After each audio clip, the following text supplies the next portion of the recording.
Hey all, Jerry from Bliz Studio in your next devlog update. Hey all, Jerry from Bliz Studio on your next devlog update. So now, what have I been working on? Well, as you can see, I was playing Trixel Rocket 2 and I have a ton of enemies going all over the place. So let me just run through what I've worked on late last night. So what I've done is I've created an enemy generator. Now, what does that mean? Well, it generates enemies on screen. So what I have is kind of this looping system, and I've created this variable that has a variation of enemies. So there's 30 of them currently.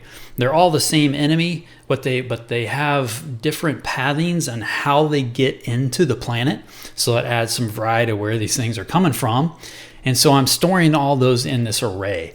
And the array then, so in my generator, let's go over there, I get one of those random pathings enemies from the array, and then I store that, and then I'm creating it on screen at the beginning of that path. Then once I've done that, I also have an integer, which is just a number, a whole number, that I start with 20. So that's going to go through this cycle 20 times. So it's going to generate enemies 20 times on the screen. So every time I go through this cycle, I'm subtracting 1 from that integer.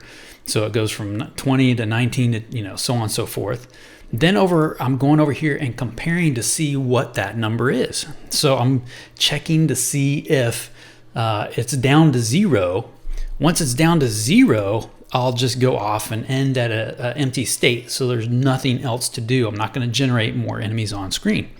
If I have more than 0, then I'm going back. I'm waiting for a random amount of time in between 1 and 3 seconds.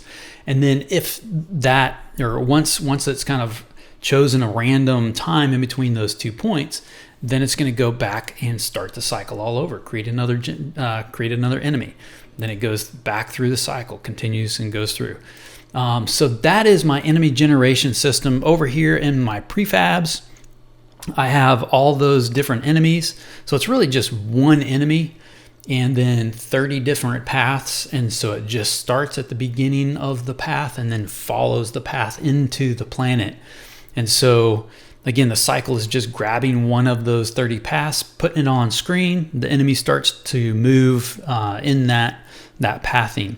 Also on that path, I have it so where the enemies move at a different speed or random speed. So every time it's generated, it's choosing a random speed in between 2 numbers for how fast that enemy is going to move. And then it just starts it going down the path. And that is an enemy generation system. Now, of course, I need to beef this up with all kinds of different enemies and all of that, but this is a great place to start. Now you can see there's a lot going on. So I have to kind of determine, is there too much going on? Is there too little going on? Do I need to give more time in between each enemy before it's allowing the user to give a little wait time or rest time in between kind of waves?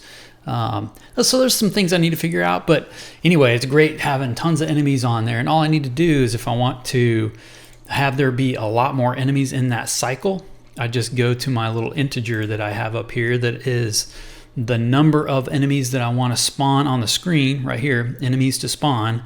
I just go from 20 to whatever that number is. It could be 50, it could be 100, whatever. Anyway, so that is your Trixel Rocket 2 update. Hey, I hope you're enjoying these devlog updates. Don't forget to hit like, subscribe, and that little bell icon down there so you know when the next video is available. All right, peace.